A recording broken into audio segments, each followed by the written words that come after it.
Salam saudara-saudara terkasih di dalam Yesus Kristus. Pada kesempatan pagi hari ini kita jumpa lagi dalam renungan Light of Revival.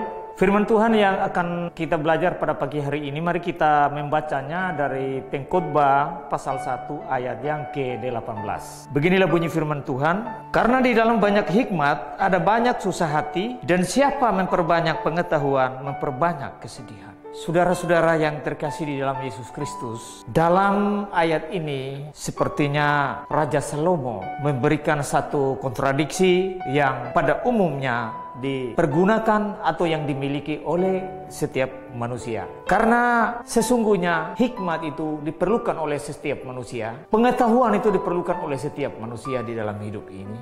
Tetapi Raja Salomo di sini mengatakan bahwa karena di dalam banyak hikmat ada banyak susah hati, dan siapa memperbanyak pengetahuan memperbanyak kesedihan. Jadi saudara-saudara di sini memperbanyak hikmat justru banyak susah hati, memperbanyak pengetahuan justru memperbanyak kesedihan. Nah, ini saudara-saudara seperti kontradiksi dengan realita yang kita alami, yang kita harapkan, yang kita miliki di dalam hidup ini.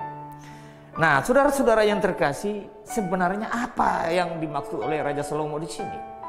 Tentu bahwa kalau kita mau baca dari ayat-ayat sebelum ayat 18 ini, bahwa Salomo mengatakan tidak ada orang yang lebih berhikmat di sekitar Yerusalem selain Raja Salomo. Dialah yang orang yang paling berhikmat dari segala manusia yang ada pada zaman dia, bahkan sebelum dia atau sesudah dia. Itu katanya di dalam ayat 16 itu. Tetapi saudara-saudara sampai pada kesimpulan di ayat 18 bahwa semua itu, pengetahuan, hikmat, itu semua hanya membawa kesedihan dan susah hati. Nah, apa yang dimaksud oleh Raja Salomo di sini, saudara-saudara? Ketika dia berpikir sedemikian rupa dalam hidup ini, bahwa jika kita mengandalkan pengetahuan kita, mengandalkan hikmat kita, maka sampai pada kesimpulan yang dikatakan oleh Salomo di sini, semua itu sia-sia. Banyak orang memang di dalam hidup ini, di dalam dunia ini, bahwa dia menganggap seluruh kepintarannya, seluruh hikmahnya, seluruh pengetahuannya itu menjadi sandaran atau menjadi dasar untuk dirinya, untuk hidupnya, bahkan untuk hidup keluarganya. Tetapi saudara-saudara, Salomo mau mengatakan bahwa di sini tidak ada lagi orang yang berhikmat yang melebihi dia, melebihi Raja Salomo. Dan dia mau ajarkan kepada kita, semua ini, pengetahuan, hikmat, tidak ada gunanya jika semua itu kita tidak mengandalkan Kristus di dalam kehidupan kita, entah di dalam hidup ini maupun di dalam hidup yang akan datang. Tentu itu inti dari kata-kata Salomo ini, bahwa pengetahuan membuat kesedihan, hikmat membuat susah hati.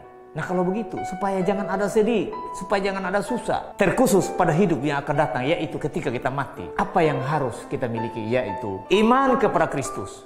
Kita mesti sadar bahwa kita manusia berdosa yang harus binasa, yang harus masuk neraka pada akhirnya.